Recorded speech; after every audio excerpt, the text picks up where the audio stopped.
আসসালামু আলাইকুম ওরহমতুল্লাহি ওবরাকাতুহু আলহামদুলিল্লাহি রাব্বিল আলামিন ওয়াসসালাতু ওয়াসসালামু আলা সাইয়্যিদিল মুরসালিন মুহাম্মাদিন ওয়া আলা আলিহি ওয়া সাহবিহি আজমাইন ওয়া বাদ। সুপ্রিয় দর্শক, সিয়াম সাধনায় আছেন আল্লাহ তাআলা রব্বুল আলামিন আমাদের সকলকে রমজানের রোজা রাখার এবং তা থেকে শিক্ষা অর্জন করার এবং যে উদ্দেশ্যে তিনি আমাদের কাছে রমজান দিয়েছেন, এই বরকতপূর্ণ মাস তিনি আমাদের যে উদ্দেশ্যে প্রদান করেছেন সেই উদ্দেশ্য অর্জন করার মতো তৌফিক দান করুন। ফিরে আসলাম আজকে আরও একটি নতুন বিষয় নিয়ে, নতুন ভিডিও নিয়ে।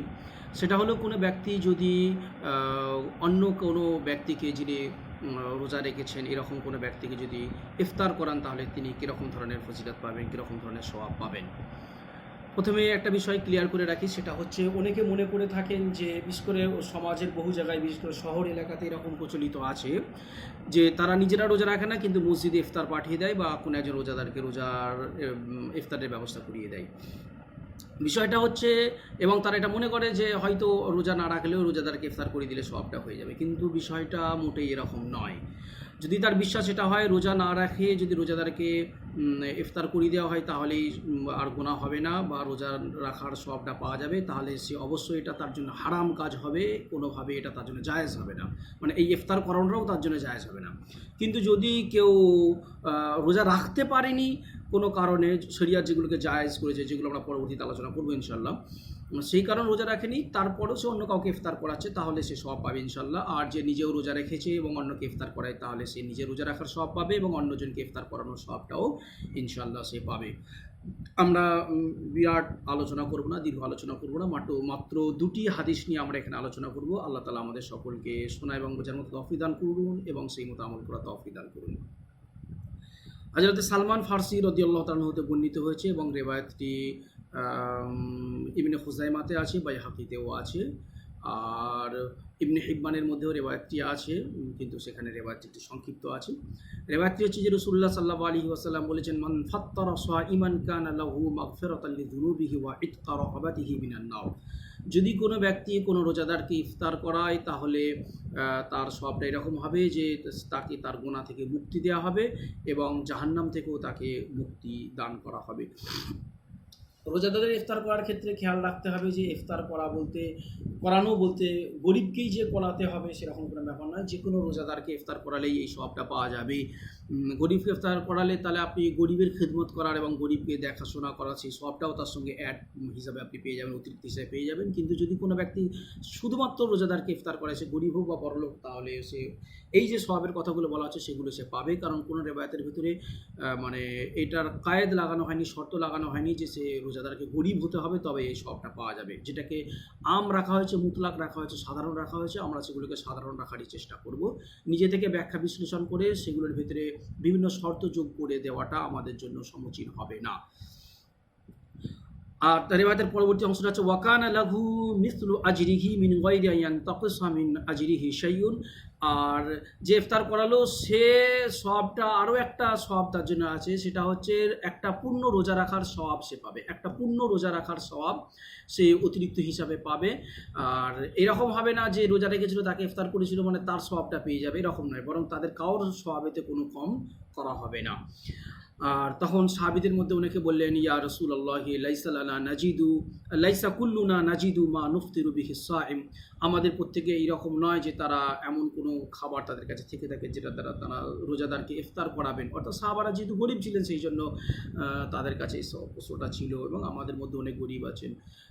সাহাবারা এই প্রশ্নটা করলেন, তাহলে আমরা কীভাবে সওয়াবটা পাবো, যেহেতু আমাদের মধ্যে সকলেই তো এরকম নয় যিনি কোনো রোজাদারকে ইফতার করাতে পারেন। তখন রাসূলুল্লাহ সাল্লাল্লাহু আলাইহি ওয়াসাল্লাম বলেছেন, ইউতিল্লাহু হাযা সাওয়াবা মান ফাত্তারা সাইমান আলা মুযাক্কাতি লাবানিন আও তামারাতিন আও শুরবাতিন মিন মা। এটাকে শিরবাতিন মিনাল মা বলা হয়েছে, যে এই সওয়াবটা সেও পেয়ে যাবে, আল্লাহ তাআলা রাব্বুল আলামিন তাকেও এই সওয়াবটা দেবেন। যে ব্যক্তি কোনো রোজাদারকে ইফতার করাবে দুধের একটা পাত্র বা একটা ঢোক দিয়ে, এক ঢোক দুধ পান করতে বা দু ঢোক দুধ পান করতে দিল, অথবা এক ঘটি তাকে দুধ পান করতে দিল, অথবা তাকে একটা খেজুর দিল, অথবা পানি, কিছুই ছিল না কিন্তু এক গ্লাস পানি দিয়েছে, একটু পানি পান করতে দিয়েছে, তাহলেও আল্লাহ তাআলা রাব্বুল আলামিন তাকে এই সওয়াবটা প্রদান করে দেবেন। তিনি কত দয়ালু, কত মানে অপার দয়ার তিনি অধিকারী আল্লাহ তাআলা রব্বুল আলামিন, যে তিনি যে কোনো বান্দা যখনই সে আল্লাহ তাআলা রব্বুল আলামিনের কাছে কোনো ইবাদত করে থাকে, যদি আল্লাহ তাআলা রব্বুল আলামিন তাকে বা রাসূলুল্লাহ সাল্লাল্লাহু আলাইহি ওয়াসাল্লাম তাকে যেরকমভাবে ইবাদতটা করতে বলেছেন, যদি তার দ্বারা কোনো কারণে সেরকমভাবে সম্ভব না হয়, তাহলেও তার একটা আলাদা রাস্তা আল্লাহ তাআলা দিয়েছেন যে এইরকমভাবে সে এই সওয়াবটাকে অর্জন করতে পারবে। এখানেও সেরকম পূর্ণভাবে আমি যদি রোজাদারকে ইফতার করাতে নাও পারি, কিন্তু একটা খেজুর আমি তাকে দিয়েছি যেটা দ্বারা সে ইফতার করতে পারে, একটু দুধ দিয়েছি বা একটু পানি দিয়েছি, তাহলেও আল্লাহ তাআলা আমাকে সেই সওয়াবটা দিবেন। পরবর্তী অংশে রাসূলুল্লাহ সাল্লাল্লাহু আলাইহি ওয়াসাল্লাম বলেছেন, ওয়ামান আশবা সাইমান সাকাহুল্লাহু মিন হাউদি শুরবাতান লা ইয়াযমাউ হাত্তা ইয়াদখুলাল জান্নাতা।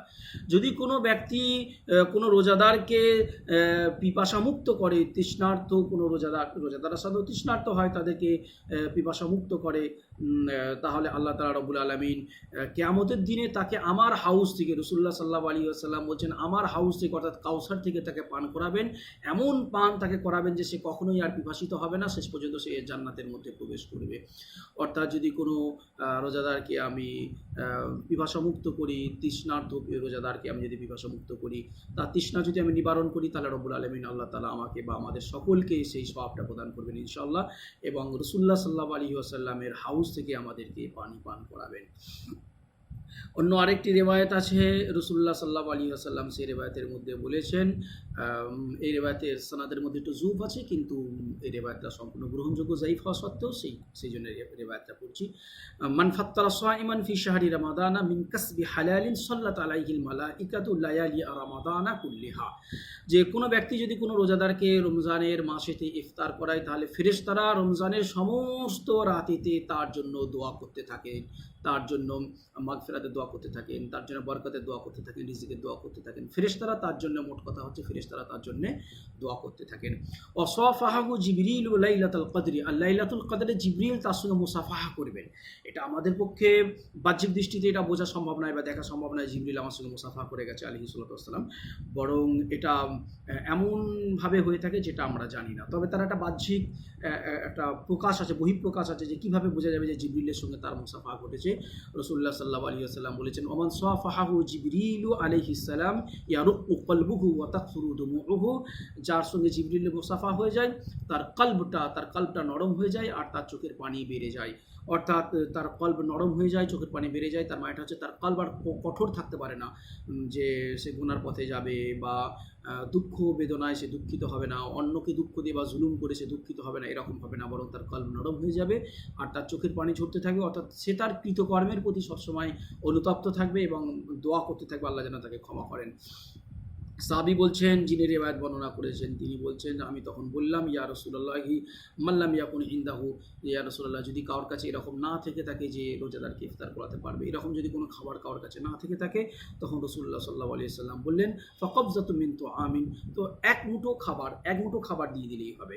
তখন আমি বললাম, আফারাআইতা ইল্লাম ইয়াকুন ইনদাহু, আপনার কি মত যদি তার কাছে এক মুঠো খাবারও না থেকে থাকে। সাহাবারা অনেক গরিব ছিলেন, সেই জন্য সাহাবারা এই প্রশ্নগুলো করেছেন, আর এই প্রশ্নগুলো করার কারণে আমাদের জন্য সুবিধা হয়েছে অনেক।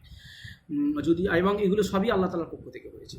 যদি তার কাছে এক মুঠো খাবারও দেওয়ার মতো না থাকে, তখন রাসূলুল্লাহ সাল্লাল্লাহু আলাইহি ওয়াসাল্লাম বললেন, ফাশুরবাতুম মিম্মা, তাহলে পানির একটা ঢোক বা এক গ্লাস পানি, এটাই তার জন্য যথেষ্ট হবে এই সওয়াবটা পাওয়ার জন্য। আল্লাহ তাআলা রব্বুল আলামিন আমাদের সকলকে আমল করার তৌফিক দান করুন। আমিন। ওয়া আখিরু দাওয়ানা আলহামদুলিল্লাহি রাব্বিল আলামিন।